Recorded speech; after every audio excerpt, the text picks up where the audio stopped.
Gloria a nuestro Dios. De nuevo por acá para saludarles en el precioso nombre de nuestro Salvador, el Señor Jesucristo. De nuevo contentos, gozosos, porque hemos podido estar pues orando, clamando, leyendo la palabra y sacamos este tiempo, como siempre lo hemos estado haciendo en los últimos días, para compartir la palabra con ustedes, amado pueblo del Señor y amigos. Así que esto es un gran privilegio de parte del Señor, porque, bueno, otros pastores están compartiendo quizá de otros temas, de otros asuntos. Está bien que se hagan predicaciones y se den palabras de ánimo, de que va el Señor a dar cosas buenas. Bueno, no digo que eso esté mal, está bien, pero eh, en mi caso yo estoy compartiendo este tema de escatología, de apocalipsis, que no es fácil, de asimilar, de entender en muchas oportunidades o por muchas personas. El profeta Jeremías en sus días casi fue solitario en medio de la nación de Israel. Le predicaba a los príncipes, a los reyes, a los dignatarios, las personas más importantes de sus días, y nadie prácticamente le creyó al profeta Jeremías. Habían muchos profetas en esos días y todo el mundo decía que va a haber bendición, que todo va a ir bien, que paz, que gozo y alegría. Dios a través del profeta Jeremías decía, no, va a venir un juicio, va a venir Nabucodonosor, va a destruir esta ciudad si no se arrepienten, si no se convierten. Lo metieron a la cárcel a Jeremías. Menos mal que la cisterna allí en la cárcel no tenía agua. Bueno, pasó lo que tenía que pasar. La palabra de Dios a través del profeta Jeremías se cumplió. Y yo quiero esta noche compartir por lo menos alguna declaración que me parece muy importante, porque pues no queremos ser fatalistas, pero la palabra del Señor no la podemos ocultar, no podemos dejar de anunciar la palabra del Señor para estos tiempos. No digo que esté mal, que se den mensajes de ánimo, de confianza, eso está bien, porque hay que confiar en el Señor, por supuesto que sí. Y tengo por acá una declaración, yo quiero leerla en esta hora para todo el pueblo del Señor. Y entonces dice así, que cuando yo digo que esto irá de mal en peor, porque lo he dicho, que esto se va a poner peor de lo que aún está, yo lo hago de una manera objetiva. Sí, este asunto del COVID-19 seguramente pasará y vendrá un mundo sistematizado donde habrá seguridad en cuanto a la identificación de personas, en las transacciones comerciales, en informática, pero la mayoría de la humanidad no se dará cuenta de que habrá caído en la esclavitud de la bestia, es decir, del último y octavo imperio. Esclavitud para lo más horrendo, la condenación del alma. Seguramente vendrán guerras, asaltos, atracos, violencia generalizada, hambruna y muerte, pero eso no será lo grave realmente, sino la perdición del alma. Esto que estamos enseñando de la palabra es para que toda persona se aperciba y escape de la condenación, aceptando al Señor Jesús. El Señor no quiere que la gente se pierda, sino que todos procedan al arrepentimiento para aceptar al único Salvador, el Señor Jesucristo. Como dije hace un momento, no es que sea fatalista, es que anunciamos lo que la palabra de Dios tiene para la humanidad en este tiempo del fin, y es para el bien de las personas. Como dije hace un momento, como en los días de Jeremías, el Señor levantó a Jeremías para anunciar esa palabra, y pues lamentablemente el pueblo no creyó la palabra del Señor, y sucedió lo que tenía que suceder, que ya hubo un momento que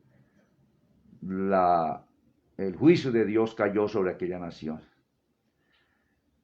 La Biblia dice que en algún momento la humanidad dirá que ahora sí habrá paz y habrá seguridad. Lo van a decir en algún momento, seguro que sí, donde habrá esa calma y mucha prosperidad y tecnología, desarrollo, la comunicación de quinta generación y otras cosas.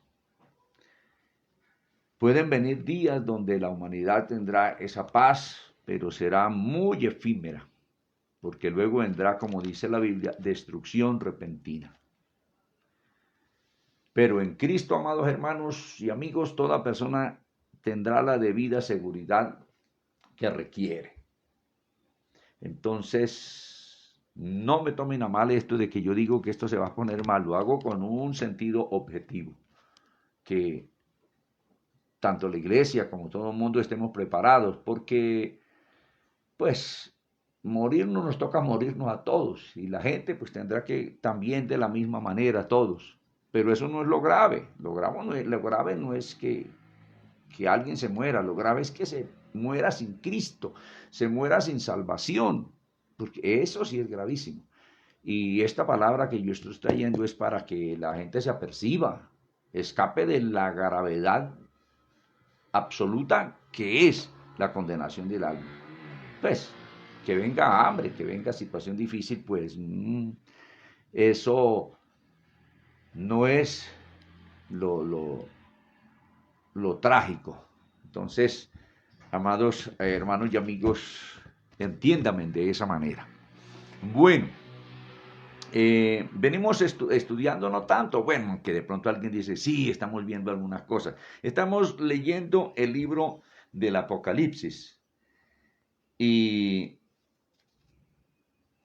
leíamos en estos días anteriores del capítulo 2 y quizá parte del capítulo 3,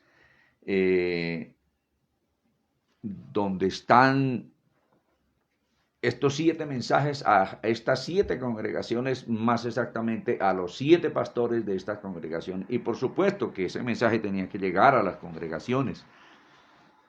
Desde Éfeso, Esmirna, bueno, Sardis, estas congregaciones hasta la Odisea.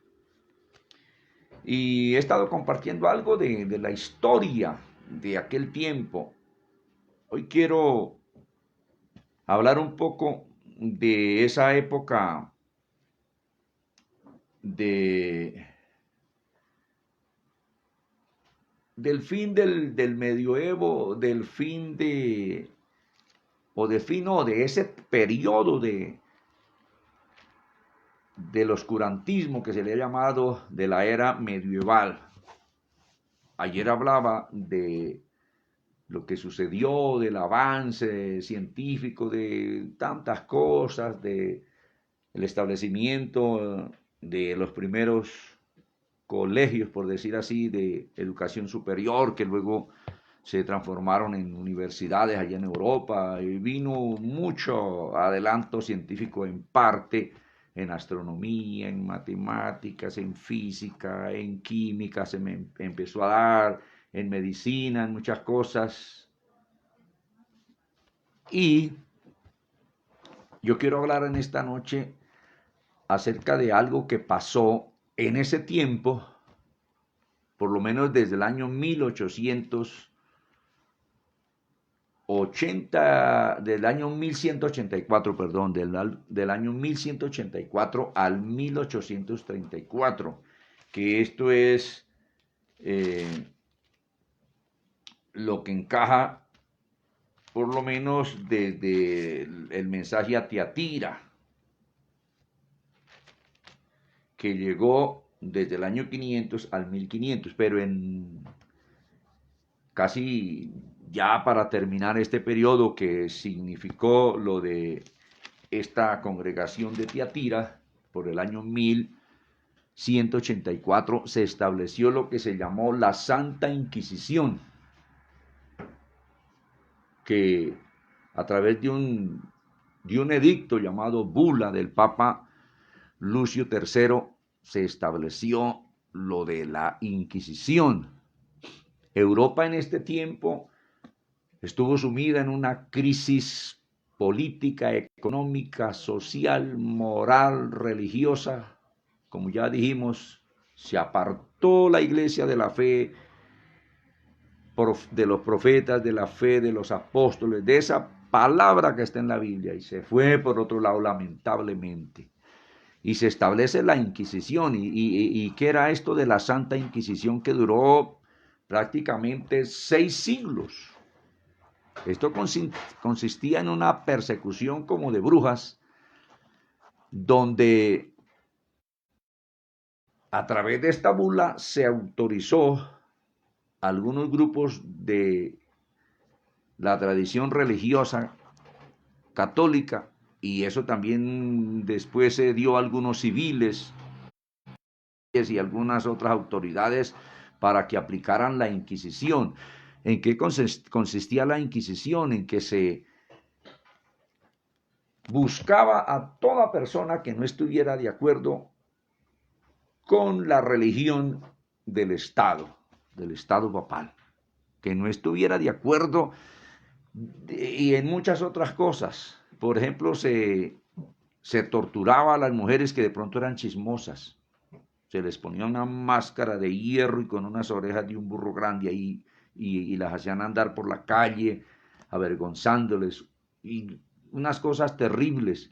Bueno, si alguien caía en adulterio o fornicación, también lo mataban con unas torturas horribles. Al que no estaba de acuerdo con la doctrina del Estado, que se apartó de la esencia bíblica, pues los mataban, los torturaban, los quemaban vivos, los descuartizaban, los empalaban, bueno, los guillotinaban. Terrible lo que sucedió en esa época. Si uno busca la historia en cuanto a la Inquisición, ay Dios mío, eso son unas carnicerías muy terribles. Algo espantoso, espantoso, que eso no... Y también en ese entonces Dios comenzó a levantar hombres a protestar con la pluma, a ir a los textos de la Biblia, a los textos griegos. Y yo quiero mencionar a algunos hombres de esa época que Dios usó para sacar a luz la palabra.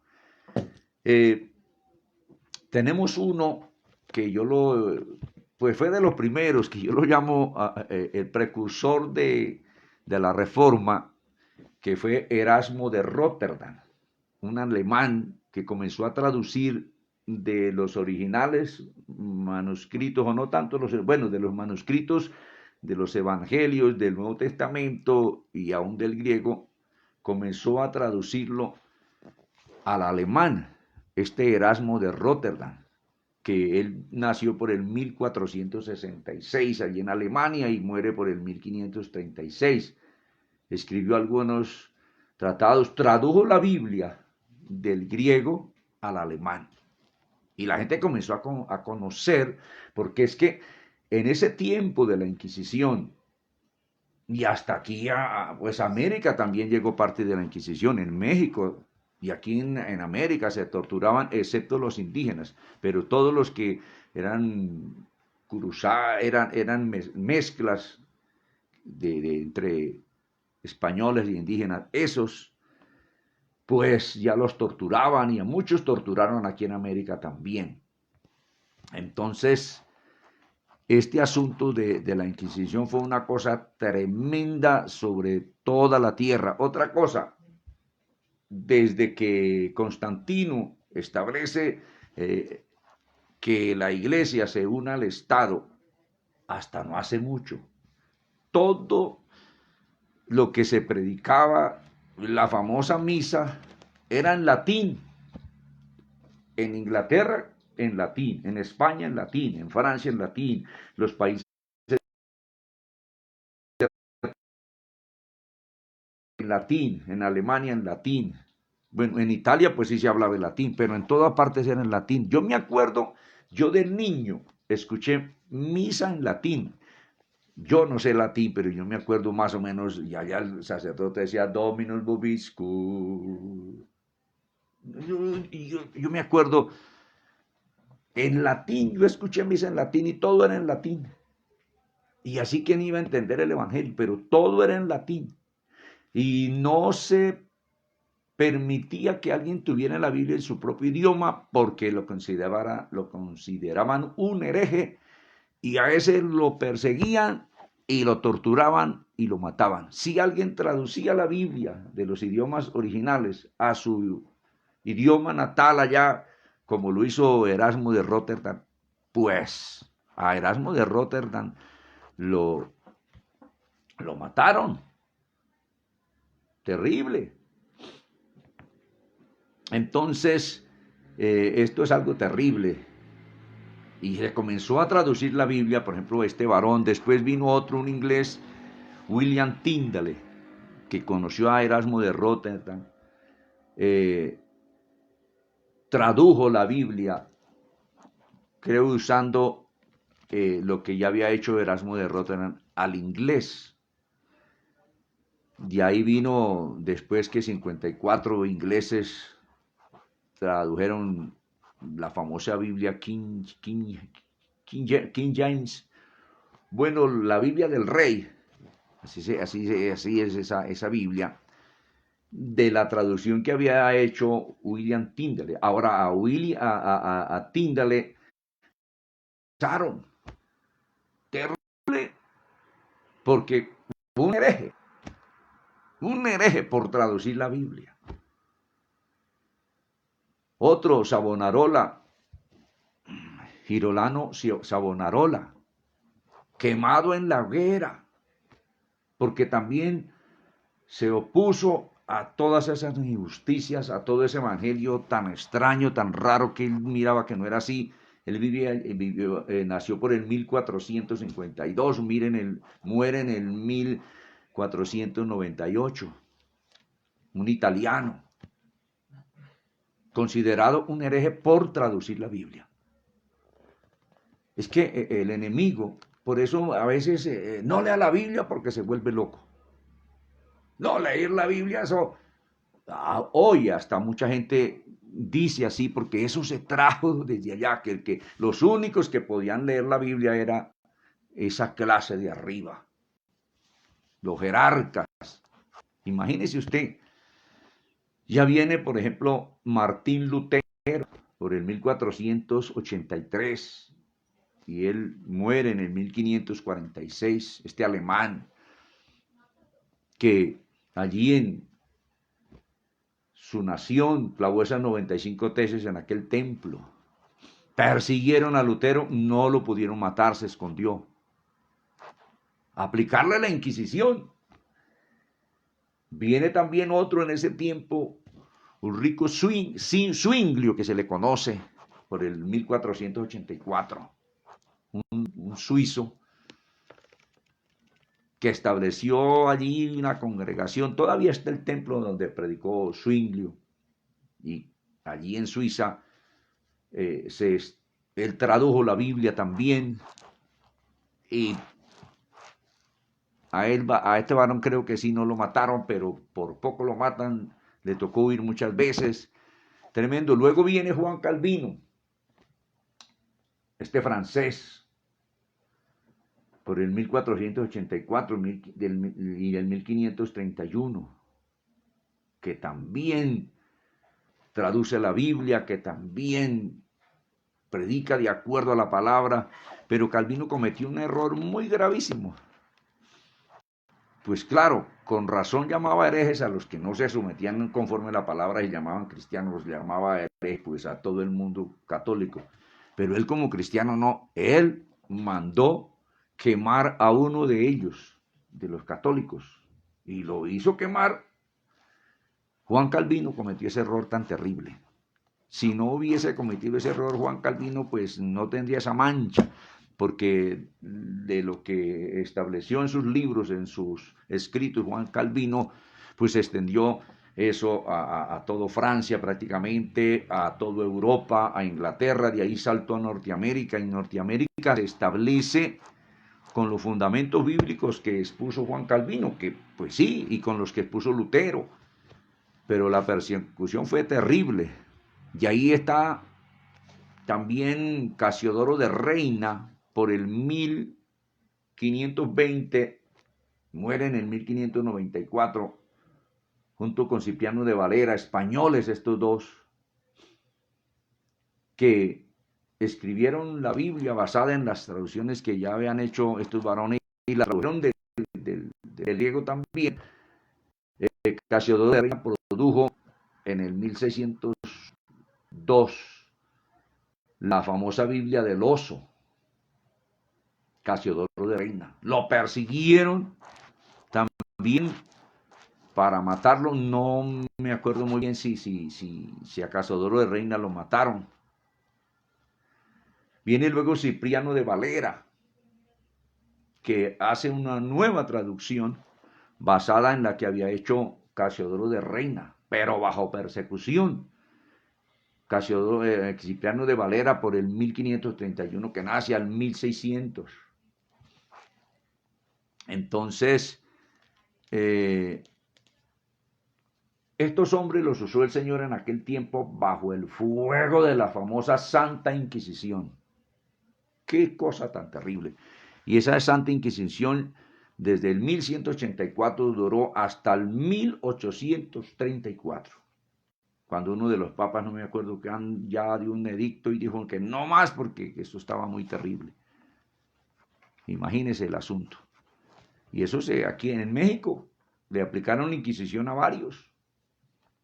Claro, en todo el tiempo y hasta no hace mucho se ha quemado gente cristiana y hasta hace poco por ahí. Imagínense, tremendo lo que el hombre hace. Yo he visto por ahí videos de gente decapitada en estos años pasados, por allá en Oriente Medio, en África, acribillados a bala. Terrible. Inquisición moderna. Y así cada rato por ahí, ¿cuántos pastores los han metido a la cárcel por predicar a Cristo? Sin haber cometido ningún delito por predicar a Cristo. Y pienso que al final esto seguirá. Que Dios nos ayude a ser fieles a nuestro Dios. Entonces, todo esto será en este tiempo que señalan o que significó estos mensajes a estas iglesias de Asia Menor, a estas 7 iglesias. Pero en esta noche yo, que a la vez pasada he leído entonces lo del mensaje a Sardis, que fue del 1500 en adelante hasta el 1750, que se conoce como el inicio de la Reforma con Lutero, con todos estos varones, con Zwinglio, Savonarola, y con Casiodoro de Reina, Calvino, con Valera, todos estos varones que en este tiempo, pero ese tiempo la Reforma como que se apagó, entró en unos formalismos y se dejó un poco la espiritualidad. Vino avivamiento, sí, por causa ya de esta reforma, lo que se llamó la posreforma, que es lo que se conoce como el mensaje a Filadelfia, a la iglesia de Filadelfia, que ese es el periodo que encaja esta congregación.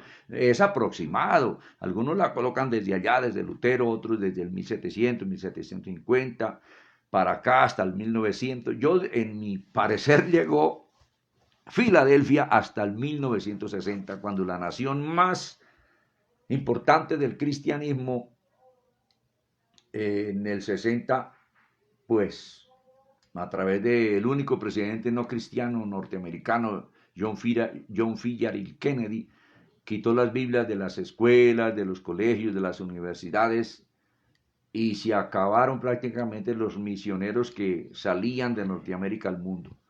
¿Sabe qué? Nació en esa década, nació el hipismo, el asunto de Hollywood, de películas de violencia, de prostitución, pornografía, y cesó de allá un evangelismo. Después de ahí para acá comenzaron a ir ahora del mundo latino a establecer congregaciones a Norteamérica que se habían acabado, comenzaron a comprar templos llenos de telaraña, poltronas y eso, y alfombra, y comenzaron a limpiarnos, y ahora tocó de aquí para allá otra vez ir a predicarle a los norteamericanos, a los gringos. Imagínese usted todo eso porque se quitó la Biblia. Y el avivamiento vino, yo digo que hasta por ahí. Muchos colocan que Filadelfia representó entonces del 1750 al 1900. Sí, ahora en ese tiempo pues se metió también la apostasía por el 1830 con los famosos sueños de Margaret MacDonald, la predicación de estos sueños que los esparció por el mundo, Nelson Darby, luego Cyrus Ingerson Scofield, y nació otro evangelio. Lamentablemente nació otra doctrina diferente al de la Biblia, que ya hemos explicado. Los que quieran saber bien, yo tengo 22 horas de explicación de todo esto, que les invito el que no haya escuchado esto, pues que lo escuche, no lo vamos a repetir acá, por supuesto. Entonces, en esta noche yo quiero seguir leyendo desde el versículo 7 en adelante hasta el 13, y si vamos con la Odisea, que es la última en su orden. Ahora, al Señor no le quedó mal ordenadas iglesias como las estableció ahí desde Éfeso hasta la Odisea. Eso está bien. La Odisea es la última. Y es esa iglesia la que representa el último periodo de la última parte de la iglesia sobre la tierra. No digo de la iglesia, porque la mayoría de la iglesia, el porcentaje más alto ya está en el paraíso, a través de la muerte. Allá están esas personas conscientes, vivitas. Pero quedamos esa última parte que la representa el mensaje a la Odisea. Entonces vamos a leer lo de Filadelfia. Entonces, en ese tiempo también, pues, Inquisición. En parte, dice, escribe en 3:7 de Apocalipsis, dice, escribe al ángel de la iglesia en Filadelfia. Esto dice el santo, el verdadero, el que tiene la llave de David, el que abre y ninguno cierra, y cierra y ninguno abre. Entonces, está el destinatario y el remitente, que es el Señor Jesucristo. El destinatario era el pastor de la iglesia de Filadelfia, de esa iglesia local, de ese tiempo, ya finalizando el año 100, pero que por sus cualidades y condiciones, pues representó el tiempo de un avivamiento aquí del 1800 para acá, digo hasta no hace mucho.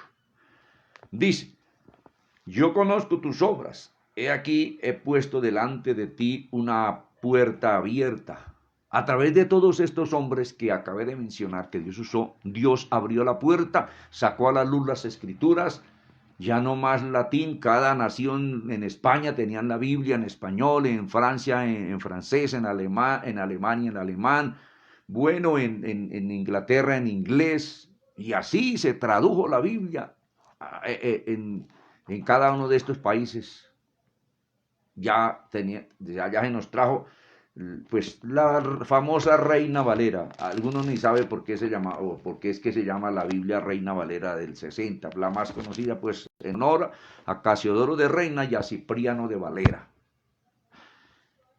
Y qué bueno que se sacó la verdad a que el vulgo, la gente del pueblo pudiera tener acceso a la palabra, porque solamente tienen acceso los jerarcas, arriba, la cúpula eclesial. Nadie más podía tener acceso a la Biblia. Si alguien resultaba leyendo la Biblia, hereje, y quémenlo, porque es que no se quería que el pueblo conociera la verdad.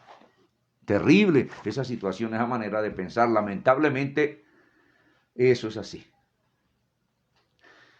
Bueno, Entonces, estoy leyendo aquí en el 8: yo conozco tus obras. He aquí he puesto delante de ti una puerta abierta, la cual nadie puede cerrar. Porque aunque tienes poca fuerza, imagínense, eran unos pocos hombres, no tenían mucha fuerza ni económica, a veces los perseguían que ya iban a sacar en las planchas, la Biblia ya estaba ahí, se las decomisaban y otra vez a empezar de nuevo y a solicitarle por allá a un amigo como hizo Tíndale, que eso le pasó, le confiscaron ya la Biblia que la tenía para sacarla y le tocó ir a un amigo otra vez y hacían muchos, poca fuerza, pero el Espíritu Santo los impulsó, se hicieron matar por la Biblia, por traducir la Biblia. Dice, tiene poca fuerza, has guardado mi palabra y no has negado mi nombre. Estos misioneros que salieron para el mundo, tantos misioneros, escoceses, alemanes, ingleses, norteamericanos y aún españoles, los persiguieron, muchos los mataron por la famosa Santa Inquisición. En esa manera de pensar. Dice entonces en el verso 9, he aquí yo entrego de la sinagoga de Satanás a los que se dicen ser judíos y no lo son, que se desea ser gente cristiana convertida del judaísmo al evangelio en ese tiempo, sino que mienten. He aquí yo haré que vengan y se postren a tus pies y reconozcan que yo te he amado. Eso sucedió allá en Asia Menor, en la iglesia esta de Filadelfia, literal, allí en la ciudad. Entonces, pero esto como representó este tiempo postrero, pues imagínense, toda esa situación de religiosidad y esas carnicerías y esas persecuciones, terrible, terrible. Angustiante todo eso. Dice en el 10, por cuanto has guardado mi palabra y mi paciencia, esa gente fue muy paciente, muchos de ellos. Yo digo, lamentablemente Calvino no tuvo paciencia y mandó quemar a uno de los religiosos, pues si era un hereje, exactamente esos eran los herejes. Supuestamente ahí lo llamaban hereje, un hereje quemando a otro hereje, y él conocía ya la palabra y eso se hizo mal, eso se le califica mal a Calvino que hizo eso. Lamentablemente, así fue. Eso está en la historia. Dice, por cuanto has guardado la palabra de mi paciencia, yo también te guardaré de la hora de la prueba que ha de venir sobre el mundo entero. Vino esa persecución sobre el mundo entero a todos los que cogieron la Biblia, los que comenzaban a entender a Dios, a vivir el Evangelio, a amar a Dios, a guardar esa palabra por toda la tierra donde fue el Evangelio en ese tiempo del avivamiento que representó Filadelfia, digo del 1750 hasta el 1900, 1900, un poco más acá, hubo una persecución muy terrible. Metidos a la cárcel, bueno, les confiscaban sus bienes también, no se les vendía en la tienda, en el vecindario, se les partía las tejas de sus casas, de sus capillas a pura piedra. Pero no negaron la palabra, se mantuvieron ahí, se hicieron matar y quemar, pero guardaron la palabra. Dice de nuevo el 10, por cuanto has guardado la palabra de mi paciencia, yo también te guardaré de la hora de la prueba que ha de venir sobre el mundo entero. Dice prueba. Aquí no dice ira de Dios, dice prueba. Ahora el Señor prueba solamente a los creyentes, como lo hemos dicho y lo hemos mostrado por la palabra, para probar a los que moran sobre la tierra. Y el Señor prueba solamente a los creyentes. Si leyéramos el Salmo 11:5, allí dice eso. El Señor la prueba no se la da a los inconversos, no, sobre ellos cae la ira de Dios, pero a los creyentes los prueba el Señor. Y ahorita viene viene prueba, tribulación, persecución a mucho pueblo cristiano.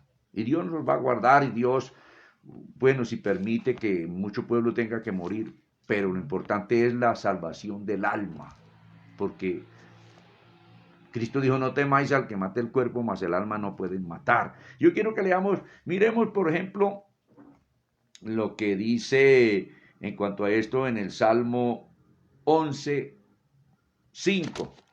Salmo 11:5, rapidito vamos a leer allí, que el Señor prueba es a los creyentes. ¿Y cómo nos va a librar de la prueba el mismo Señor? Cuando Él dice que, ahora, dándonos la capacidad para soportar la prueba, seguramente sí. No permitiendo prueba más allá de lo que podamos resistir, sí, pero ¿cómo vamos a pretender que el Señor no nos pase por la prueba? Pues no es que eso es lo que dice la Biblia. Dice el Salmo 11 en su verso 5. Jehová prueba al justo. Miren lo que dice ahí. Pero al malo y al que ama la violencia, su alma los aborrece. Lo que vengo diciendo. Entonces, ¿cómo vamos a pretender que Dios no nos haga examen, no nos haga prueba? Y más para la iglesia este tiempo final, está rentada, como decía, una iglesia mundana, una iglesia tibia, que ahora vamos a leer, una iglesia como la describe ahí la Odisea. Dios tiene que hacer el examen.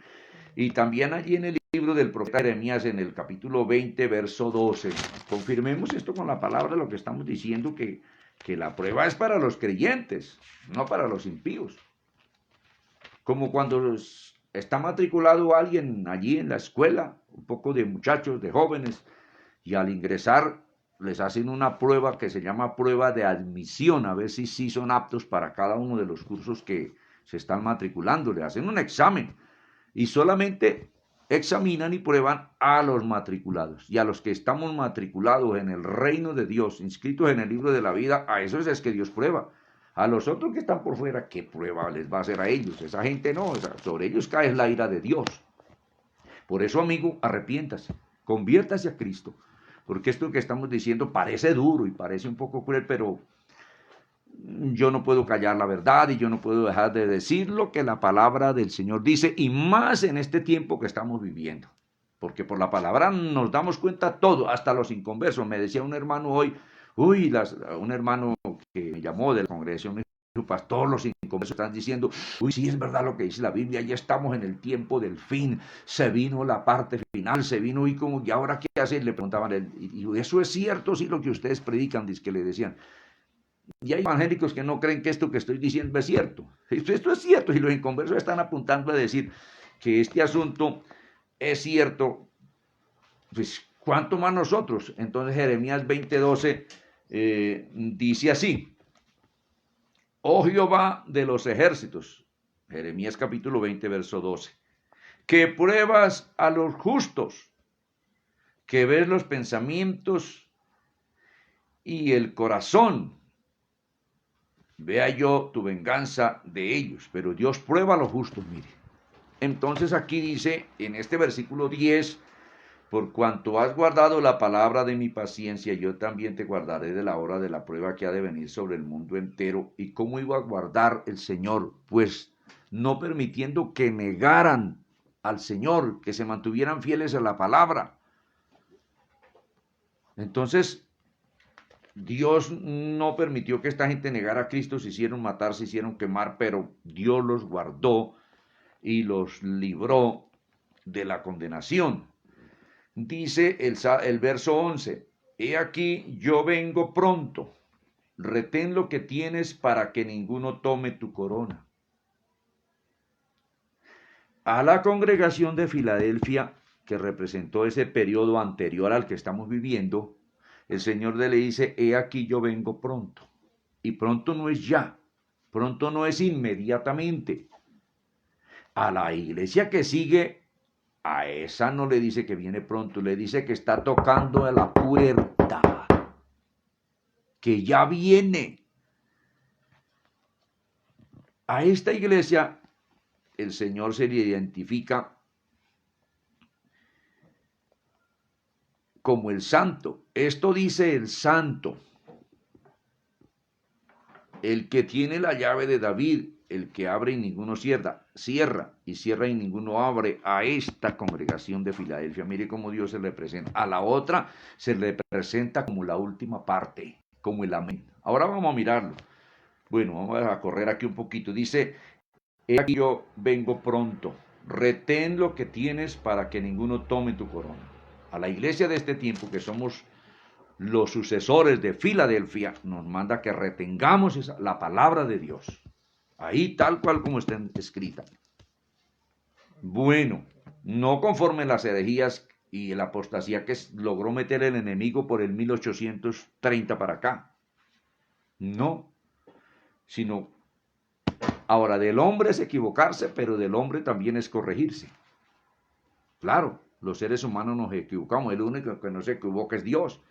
El único de verdad infalible es Dios. De ahí para abajo no podemos pensar nosotros que no nos equivocamos. Pero lo correcto es, si uno ve que está equivocado, pues corregirse. Eso es lo correcto. Dice el 12, al que venciere yo le haré columna en el templo de mi Dios y nunca más saldrá de allí, y escribiré sobre él el nombre de mi Dios y el nombre de la ciudad de mi Dios, la nueva Jerusalén, la cual desciende del cielo de mi Dios, y mi nombre nuevo. Aquí ya le está anunciando que él va a hacer descender su ciudad a la tierra nueva que nos va a entregar. El que tiene oído, oiga lo que el Espíritu dice a las iglesias. Tenemos 20 minutos como para hablar o leer al menos la iglesia o el mensaje al pastor de la Odisea y mirar la condición de esa iglesia en ese momento, allá hace prácticamente 2000 años. Tenía el pastor de la Odisea, era así como dice aquí. Pero ese pastor y esos hermanos, pastor rico, la Odisea era una ciudad muy próspera, un centro comercial muy tremendo. Allí habían aguas termales donde por acueductos se conducían a todas las casas. Era una opulencia que había allí en la Odisea, y el pastor se había llenado de plata, y una iglesia tibia que ya ni oraban, ni clamaban, ni ayunaban, ni leían la Biblia, reposado allá hace 2000 años en la Odisea. Pero esa iglesia, con esa condición, el Señor la escogió para representar la condición del último pedazo de la iglesia, de la última etapa de la iglesia del Señor sobre esta tierra antes de él volver. Y vamos a leer la condición de la Odisea.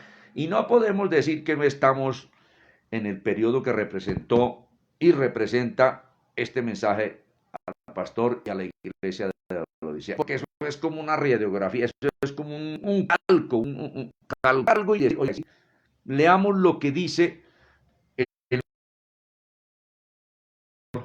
que la condición de los pastores hoy, no de los de abajo, los de rasos por ahí, esos están orando y ayunando y, como dijo alguien, comiendo tierra, pero en la mayoría, la jerarquía, ay Dios mío, es terrible. Mire, dice el verso 14, capítulo 3, 14, ahí está el mensaje al pastor de la Odisea. Dice, escribe al ángel de la iglesia en la Odisea.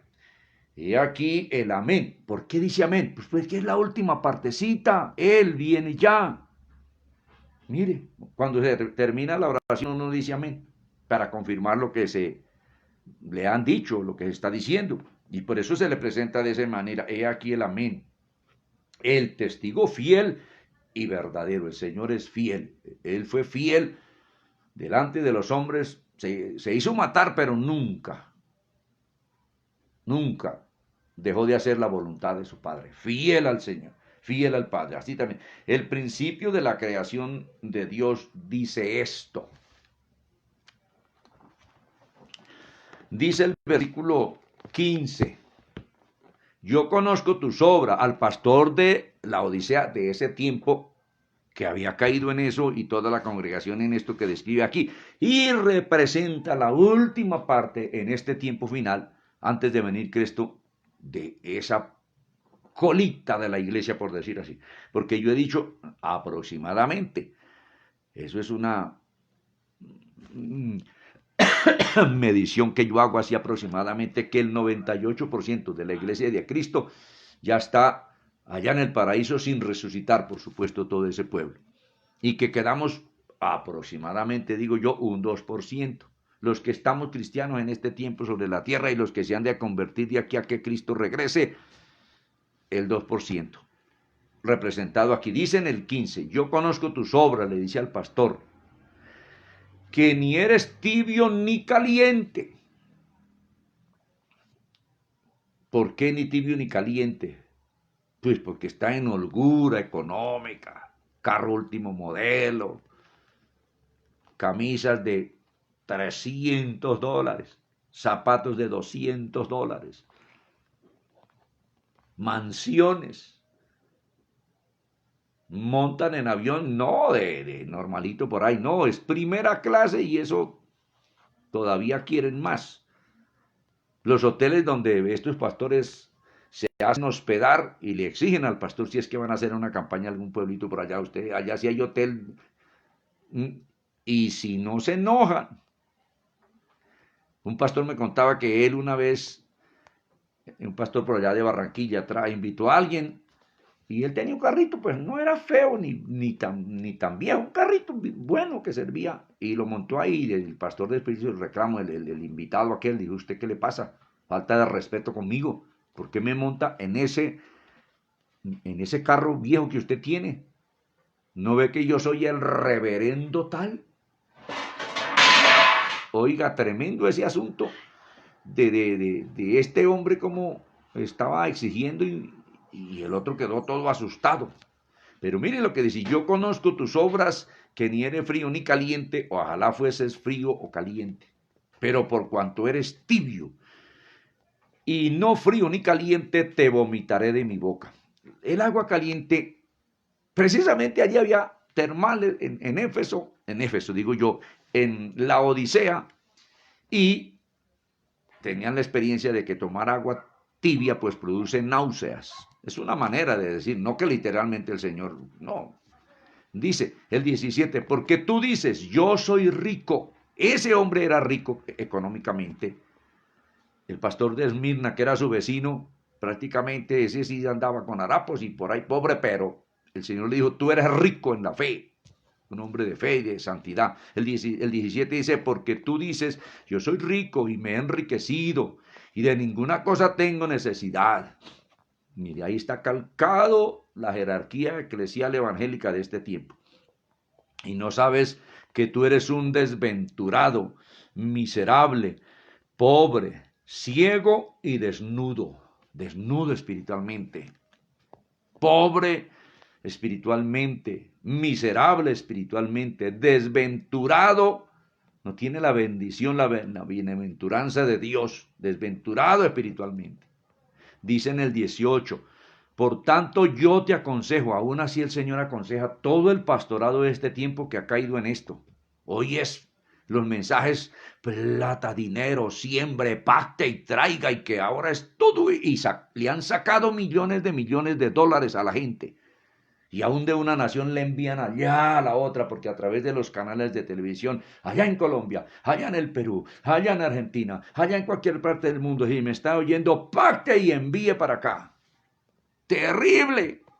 Por tanto, yo te aconsejo que de mí compres oro refinado en fuego, y ese oro es de su espíritu, de su palabra, de la verdad del mensaje escritural, para que seas rico delante de Dios, no con oro y plata y lo que sea, sino espiritualmente, y vestiduras blancas para vestirte, es decir, una vida corregida, una vida apartada del pecado, una vida dedicada a Dios en santidad. Y que no se descubra la vergüenza de tu desnudez, de esa desnudez espiritual. Y unge tus ojos con colirio para que veas. Necesitamos el colirio del Espíritu Santo, de la luz de la palabra, para ver la verdad de Dios y el tiempo en que nos ha tocado vivir. Porque mucha gente piensa, no, eso aquí para allá, no, eso tienen planes de ir a la Meca y la Seca, a la Seca y la Meca, como decimos por ahí, de ir a darle la vuelta al mundo, a ir a la playa, y a empresas y que no sé qué más cosas. No sabemos si se lo permitirá el Señor o no. Pero no estamos para eso, estamos para predicar a Cristo y para poner los ojos en Él. Dice el 19, yo reprendo y castigo a todos los que amo. Viene reprensión a los pastores de este tiempo y viene castigo, porque Él ama. Sé pues celoso y arrepiéntete, le dice a los pastores de este tiempo. Esto es una carta directa al pastor de esa ciudad de la Odisea de ese tiempo, que está representando a la última parte de este tiempo de pastores y congregación. He aquí yo estoy a la puerta de su venida, a la puerta y llamo. Este versículo 20 se lo aplicamos, o ya yo no se lo aplico, se lo aplica el pastorado a los hermanos o a los inconversos. A los inconversos, que el Señor está llamando a la puerta del inconverso. Es cierto que Él llama, pero esta palabra no es para inconversos, es para el pastorado. Y aquí yo estoy a la puerta de su venida y llamo. Está timbrando ahí, a la puerta por fuera. Si alguno oye mi voz y abre la puerta, entraré a él y cenaré con él y él conmigo. Se necesita abrir la puerta del corazón también. Oír la voz del Señor y arrepentirse y entregarse a Él de verdad. En adulterio hoy, que nadie lo sabe, solo Él y Dios, ni la esposa lo sabe. A muchos se les ha descubierto su adulterio y los han por ahí puesto en alguna disciplina, pero otra vez siguen predicando, o si no, se rebelan contra los que lo corrigen y sigue por allá por aparte, por adulterio, por fornicación. Si por causa de la palabra a uno lo votan, pues no importa, eso sí es loable el asunto ese. Dice, al que venciere, dice, entonces, si alguno abre la puerta, entraré a él y cenaré con él y él conmigo. Arrepentimiento. Hoy está el Señor llamando al mundo pastoral al verdadero arrepentimiento de dejar todas esas cosas. ¿Cuántos hermanitos en la iglesia, a veces ancianitas, viudas, valen, le dicen al pastor allá, hermano, pastor, que si usted me colabora con una ofrendita, que es que mire que no tengo cómo pagar el arriendo, y enseguida le pegues un grito, vaya a ayunar. A mí me tocó también, para tener yo todo esto que tengo, vaya ayune, vaya a ver, oiga, qué cosa tan terrible. Otro hermano, una familia necesitada, no, ayune, metas en tantos días de ayuno, clame, y sea cristiano, usted tiene es el diablo, usted tiene es una maldición encima, así le dicen. Oiga, cuando dice allí que ese dinero de ofrendas y de diezmos también era para ayudar a las viudas, a los necesitados. En el Antiguo Testamento eso no era solamente para los levitas, eso era para ayudar al necesitado, al pobre, a la viuda, al huérfano, al extranjero, al menesteroso. Pero ahorita no, una rapiña y no le comparten a nadie nada. Claro, hay excepciones en este tiempo. Yo he visto pastores que están allá y comparten y reparten y eso hacen. Claro, hay excepciones. Esto no es un absoluto, pero sí es una generalidad casi en medio de la iglesia de este tiempo. Entonces, mire, es un mensaje al pastor. Esto no se lo escribió a la iglesia. Al final sí le dice que también es para la iglesia. Dice en el 21, al que venciere en esta parte final, en este tiempo final, le daré que se siente conmigo en mi trono, así como yo he vencido y me he sentado con mi Padre en su trono. Cristo quiere que nosotros, los pastores, seamos vencedores, que no nos dejemos dominar. Raíz de todos los males es el amor al dinero, que codiciando muchos cayeron en muchos dolores, fueron traspasados de muchos dolores. ¿Cuántos pastores cuando no tenían nada fieles, pero cuando se enriquecieron hasta se apartaron del Señor, dejaron el ministerio, cogieron fue la empresa? Sí, señores. Y muchos se descarriaron, se fueron con otra mujer, con una jovencita, y dejaron su esposa, que era una jovencita con él cuando la conoció, y ya que ya está como él también de muchos años, y la botan por ahí, que porque tienen dinero para comprar, entre comillas, el amor de una muchacha. Y muchos se han ido y se han presentado por allá en otra parte. Mire mi esposa.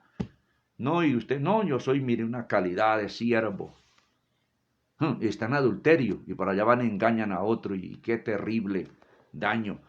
Dice, el que venciere todo eso en este tiempo, le daré que se siente conmigo en mi trono, así como yo he vencido y me he sentado con mi Padre en su trono. Y ¿sabe qué? Todas estas cartas y toda esta predicación se la han aplicado a los solos miembros. Los pastores son intocables. No, señor, al primero que toca aquí con la palabra en estos 7 mensajes es al pastor. Es al pastor. Y no nos hagamos los de la oreja mocha, los de las gafas, como dicen por ahí, no nos hagamos los sordos ni los ciegos. Eso es así. Entonces, hermano, y los pobres hermanos a veces engañados y esos llevando del bulto y le tienen miedo al pastor. No, enseñémosle a los hermanos a temer a Dios. Les enseñes a honrarlo a ellos y que no sé qué. Y hay el que no me diga reverendo. Queda indisciplina. El único reverendo es el Señor Jesucristo. El único que merece reverencia y adoración es el Señor Jesucristo. Y ahí para abajo somos siervos, sirvientes, inútiles, dice Cristo. Esclavos, reverendo. ¿Cuándo Pablo fue el reverendo Pablo? ¿Cuándo Pedro fue el reverendo Pedro? ¿Cuándo Juan el reverendo Juan? Excúsenme la expresión, pero es que eso es así, que son... No, si le dicen pastor, amén, listo. Cuando encontramos que a Pedro que le dijeron, ahí viene el reverendo Pedro, ahí viene el reverendo Pablo, que Pablo decía que era el más chiquitico, el siervo, el esclavo de Cristo. Entonces, mire cómo se alejó, y eso se trajo de allá, de donde el Señor sacó a la iglesia cristiana de este tiempo con muchas manías de allá. Dice el 22, el que tiene oído, oiga lo que el Espíritu dice a las iglesias, a todo ese conjunto de iglesias. Bueno, terminamos leyendo el mensaje a la Odisea, que repito, esto es el pueblo representado en esta carta enviada al pastor de la Odisea de ese tiempo y a todos los hermanos. Es la última parte de la iglesia del Señor y está por terminar, por bajar el telón y venir Cristo y darse la resurrección de todos los salvos y el arrebatamiento de los que queden o quedemos hasta ese día cuando Cristo venga. Está por cerrarse el telón para venir Él con su galardón y establecer un reino maravilloso sobre esta tierra donde dice la Biblia que con Él seremos reyes y sacerdotes. Eso es lo que dice la Biblia. No dice así en esas generalidades otra cosa. Entonces, bueno, mire que yo estoy viendo aquí el reloj y ya faltan 2 minutos para las 8 de la noche. Vamos a darle gracias porque estamos leyendo la Biblia y haciendo estos comentarios. Pudiéramos decir tantas otras cosas que están ahí en nuestro corazón de todo este periodo que ha pasado y de todo esto, pero pienso que con esto como que nos abre la mente para entender muchas cosas. Bueno, mañana ¿qué es? Mañana sábado. Sí, oiga, y nos pierde la noción del tiempo a veces en el encerramiento. Creo que mañana es sábado, y me he puesto que sí, mañana es sábado, hoy es viernes 1 de mayo, mañana es sábado, entonces mañana pues vamos a estar en ayuno, muchos hermanos de allí de la congregación los invito a estar en ayuno. Bueno, el próximo domingo también en ayuno, primer domingo del mes de mayo. Dios, humillémonos y digámosle a Él que tenga misericordia. Amén. Él es bueno, Él sabe cuidar de su pueblo como lo hizo en Egipto y siempre en todas partes. Él sabe cuidar de su pueblo. Él hace diferencia entre el que le sirve y no le sirve, entre el justo y el impío. Él hace diferencia. Tengamos confianza en el Señor, amada iglesia, amados hermanos y amigos. Usted necesita entregarle la vida a Cristo. Si usted no lo ha hecho, repite esta sencilla oración en esta noche y dígale así, amigo, amiga, dígale, Señor, gracias por todas estas explicaciones de tu palabra. Señor, gracias porque entiendo. Señor, tú quieres que yo sea salvo o salva. Y yo, por supuesto que no quiero sufrir en un lago de fuego. Te acepto en esta hora en mi corazón, Señor Jesucristo, como Salvador para mi alma. Y te digo que a partir de hoy yo me convierto a ti y te entrego mi vida y la coloco bajo tu gobierno, bajo tu autoridad. No sé tanto de tu palabra, pero tú me vas a enseñar. Voy a congregarme, Señor, allá donde tú me permitas hacerlo. Padre, en el nombre de Jesús, muchas gracias. Amén y amén. Entonces, amados amigos, si usted vive por allá en alguna parte del mundo y no está por aquí en Bogotá al lado de nosotros, que le invitamos allí, los de por aquí, allí a Casablanca, pues busque una congregación por allá en alguna parte y vaya y hable con ese pastor. Dígale, pastor, yo me convertí a Cristo y yo quiero que, a ver cómo más hay que hacer. Y yo sé que el pastor le va a enseñar. Bueno, mis amados, vamos a dar gracias a Dios. Gracias, Padre, porque me ha permitido una vez más a zancadas largas compartir algo de tu palabra, leyendo estos textos preciosos. Señor, que toda esta palabra comentada y los comentarios edifiquen y abran más la mente a tu pueblo, a las gentes, para comprender tu palabra y estar preparados para tu venida que se acerca. Padre, en el nombre de Jesús, muchas gracias, Señor. Amén y amén. Bien, mis amados, hasta mañana, que no sé si mañana en la noche vamos a transmitir, y si no el domingo a las 9, digo a las 10 de la mañana estamos en la escuela dominical. Creo que mañana vamos a descansar, tenemos ayuno, tenemos alguna cosita por ahí, entonces mañana no, pero el domingo sí a las 10 de la mañana. El Señor les bendiga.